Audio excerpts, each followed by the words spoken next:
بسم الله الرحمن الرحيم. السلام عليكم ورحمة الله. أنا صبيح، وإن شاء الله هنبدأ مع بعض سلسلة فيديوهات لشرح السيكوال. تمام. اللي هي عبارة عن اللانجوج أو اللغة اللي بقدر أتعامل بيها مع أي بيانات أو مع أي داتابيز. تمام.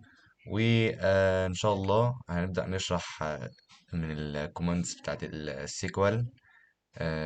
ممكن هنشرح ان شاء الله الدي دي ال والدي ام ال والدي كيو ال، تمام، على فيديوهات مختلفة. وان شاء الله هنعمل مع بعض شوية تاسكات، وهندي اكزامبلز كتير. وان شاء الله كده هنبدأ في السلسلة دي. هنتعلم ازاي نتعامل مع قواعد البيانات باستخدام لغة السيكوال، وليه يعتبر من أهم المهارات يعتبر لأي مبرمج، أو يعتبر محلل بيانات، أو أي حد شغال في المجالات ديت يعني. في الفيديو ده هتبقى مقدمة بسيطة، ونتكلم عن أنواع الأوامر اللي موجودة في السيكوال، بحيث تبقى عارف الخريطة كاملة قبل يعني ما ندخل في التفاصيل. فبالنسبة لأنواع الأوامر، هي أول حاجة عندنا هي دي دي ال، اللي هي stands for Data Definition Language.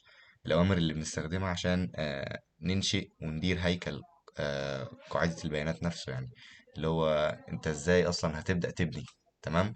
فدي بيكون فيها كذا أوامر زي create والدروب والالتر والتورنيكيت والرينيم. تمام. طبعا الخمسة دول هنبدأ إن شاء الله نشرحهم في الفيديوهات الجاية. تخش على تاني نوع هتلاقيه ال DML، اللي هو عبارة عن Data Manipulation Language. دي بنستخدمها عشان نضيف أو نعدل أو نحذف البيانات من الجدول. يعني insert وال update وال delete بنستخدمه في إن إحنا نضيف أو نعدل أو نحذف.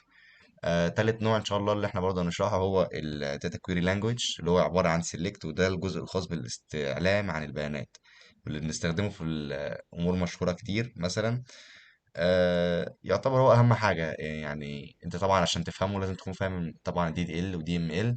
وبعد كده نخش على الدي كيو ال. بالنسبة للدي سي ال، اللي هي الداتا كنترول لانجويج. الداتا كنترول لانجويج يعني ممكن يعني مش عارف لسه هتضاف مع الشرح ولا لأ، هي والتي سي ال. تمام. بس ان شاء الله يعني هنشرح ال DDL وال DML وال DQL، وممكن ناخد أفكار عن ال Data Control Language وال Transaction Control Language. هي ال DCL أصلا عبارة عن إيه؟ عبارة عن صلاحيات. أنت بتتحكم، بس هي Data Control يعني أنت تتحكم مين يمسك إيه. يعني أنت عندك كذا يوزر أدمن وستاف وبتاع ده ويوزرز مثلا وكده. إزاي تدي كل واحد يخليه الأكسس على الداتابيز يكون عنده عامل إزاي.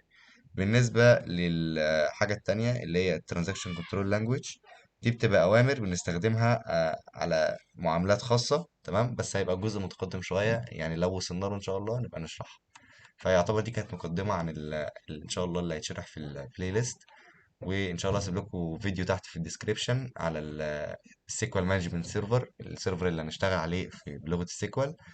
وإن شاء الله أشوفكم الفيديو الجاي. السلام عليكم ورحمة الله وبركاته.